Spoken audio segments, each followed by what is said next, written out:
നമസ്കാരം. ജീവൻ രക്ഷിക്കാൻ വേണ്ടി ലക്ഷക്കണക്കിന് ആളുകൾ അഭയം പ്രാപിക്കുന്ന കേരളത്തിലെ പ്രമുഖ സ്വകാര്യ ആശുപത്രികൾ പാവപ്പെട്ട മനുഷ്യരുടെ അവയവങ്ങൾ വെച്ച് വൻ കച്ചവടം നടത്തുകയാണെന്ന വിവരങ്ങളാണ് പുറത്തു വന്നുകൊണ്ടിരിക്കുന്നത്. വ്യാജരേഖ ചമച്ചു നടത്തുന്ന അന്തർ സംസ്ഥാന അവയവ കച്ചവടത്തിന്റെ അതീവ നിർണായകമായ തെളിവുകളാണ് ഇപ്പോൾ പുറത്തായിരിക്കുന്നത്. ഈ മാഫിയയുടെ മുഖ്യപ്രതിയായ കാസർഗോഡ് സ്വദേശി മുഹമ്മദ് നജീബിന്റെ നേതൃത്വത്തിലുള്ള കലട്ര മെഡിക്കൽ ടൂറിസം എന്ന കമ്പനിയും കൊച്ചിയിലെ പ്രമുഖ സ്വകാര്യ ആശുപത്രിയായ ലേക്ക് ഷോറും തമ്മിൽ ഒപ്പുവെച്ച കമ്മീഷൻ കരാറിന്റെ രേഖകളാണ് ഇപ്പോൾ പരസ്യമായിരിക്കുന്നത്. ഓരോ അവയവ ശസ്ത്രക്രിയയ്ക്കും വലിയ തുക കമ്മീഷൻ നൽകുന്നതിനെ കുറിച്ചാണ് ഈ കരാറിൽ വ്യക്തമായി പറയുന്നത്. അവയവമാറ്റ ശസ്ത്രക്രിയയ്ക്കായി എത്തിക്കുന്ന ഒരു രോഗിക്ക് 50,000 രൂപ മുതൽ 1 ലക്ഷം വരെ ഈ റാക്കറ്റിന് ആശുപത്രി അധികൃതർ കമ്മീഷനായി നൽകണമെന്നാണ് എഴുതി ഒപ്പിട്ടിരിക്കുന്നത്. ജീവൻ കാക്കാനെത്തുന്ന രോഗികളെ വെറും ഒരു കച്ചവട വസ്തുവായി കണ്ട് റേറ്റ് നിശ്ചയിച്ച് ഡീൽ ഉറപ്പിക്കുന്ന ഇത്തരം വിക്രിയകളാണ് വലിയ എയർ കണ്ടീഷണർ മുറിക്കുള്ളിൽ നടക്കുന്നത്.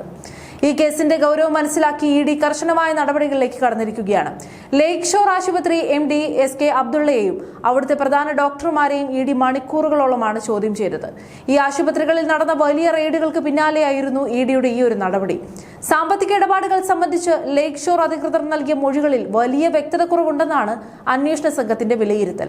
അതുകൊണ്ട് തന്നെ MD യെയും ഡോക്ടർമാരെയും വീണ്ടും ചോദ്യം ചെയ്യാൻ വിളിച്ചു വരുത്തുമെന്നാണ് ഇ ഡി അറിയിച്ചിരിക്കുന്നത്. ഇതിനു പുറമെ വ്യാജരേഖ ചമച്ചുള്ള അവയവ കച്ചവട കേസിൽ കൊച്ചി രാജഗിരി ആശുപത്രിയിലെ കൂടുതൽ ഡോക്ടർമാരെയും ഇപ്പോൾ ഇ ഡിക്ക് മുന്നിൽ ഹാജരാക്കി കഴിഞ്ഞു. ഡോക്ടർമാരായ ഡോൺ സെബാസ്റ്റ്യൻ, സോണിയ ജോയ് എന്നിവരാണ് ഇന്ന് ഹാജരായത്. ഇതേ കേസിൽ ജിജി കുറുട്ടുകുളം, സുനിത തോമസ് എന്നിവരെ കഴിഞ്ഞ ദിവസവും ഇ ഡി ചോദ്യം ചെയ്തിരുന്നു. കൊച്ചിയിലെ തന്നെ മറ്റൊരു പ്രമുഖ സ്വകാര്യ ആശുപത്രിയായ മെഡിക്കൽ ട്രസ്റ്റിലെ ഡോക്ടർമാരെയും ഇ ഡി ഇതിനകം ചോദ്യം ചെയ്ത് വിവരങ്ങൾ ശേഖരിച്ചിട്ടുണ്ട്. പ്രമുഖ ആശുപത്രികളിലെ വലിയ വലിയ ഡോക്ടർമാരാണ് ഈ മാഫിയ സംഘത്തിന് വേണ്ടി അണിയറയിൽ കൂട്ടുനിന്നതെന്ന് മെഡിക്കൽ ലോകത്തെ തന്നെ നാണിപ്പിക്കുന്ന കാര്യമാണ്. കാസർഗോഡ് സ്വദേശിയായ മുഹമ്മദ് നജീബിന്റെ നേതൃത്വത്തിലുള്ള ഈ അവയവ കച്ചവട റാക്കറ്റിന് സംസ്ഥാനത്തെ പല വൻകിട സ്വകാര്യ ആശുപത്രികളുമായി അടുത്ത ബന്ധമുണ്ടെന്ന് നേരത്തെ തന്നെ പോലീസ് കണ്ടെത്തിയിരുന്നു. ഇതിന് പിന്നാലെയാണ് ഇ ഡി നേരിട്ട് കേസ് രജിസ്റ്റർ ചെയ്ത് പണമിടപാടുകളിലേക്ക് കടന്നത്. ആശുപത്രികളിൽ വൻതോതിൽ നിയമവിരുദ്ധ അവയവമാറ്റ ശസ്ത്രക്രിയകൾ നടന്നിട്ടുണ്ടെന്നും അവയവദാതാവിനെയും സ്വീകർത്താവിനെയും ആശുപത്രിയിൽ എത്തിച്ച് ഓരോ തവണ പരിശോധന നടത്തുമ്പോഴും ഈ റാക്കറ്റിന് ആശുപത്രികളിൽ നിന്ന് കൃത്യമായി കമ്മീഷൻ ലഭിച്ചിട്ടുണ്ടെന്നുമാണ് ഇ ഡി കണ്ടെത്തിയിരിക്കുന്നത്. മുൻപ് പല സിനിമകളിലും നമ്മൾ കണ്ടിട്ടുള്ളതുപോലെ നിസ്സാര രോഗങ്ങൾക്ക് ആശുപത്രികളിൽ എത്തുന്ന പാവപ്പെട്ട രോഗികളെ ഗുരുതരമായ എന്തോ അസുഖമാണെന്ന് പറഞ്ഞ് അബോധാവസ്ഥയിലാക്കി അവരുടെ ശരീരത്തിൽ നിന്നും അവയവങ്ങൾ കവർന്നു മാറ്റുന്ന അവസ്ഥ ഇത്തരം കമ്മീഷൻ മോഹികളായ ആശുപത്രികൾ സ്വീകരിക്കില്ലെന്ന് ആർക്കുറപ്പ് പറയാൻ കഴിയും?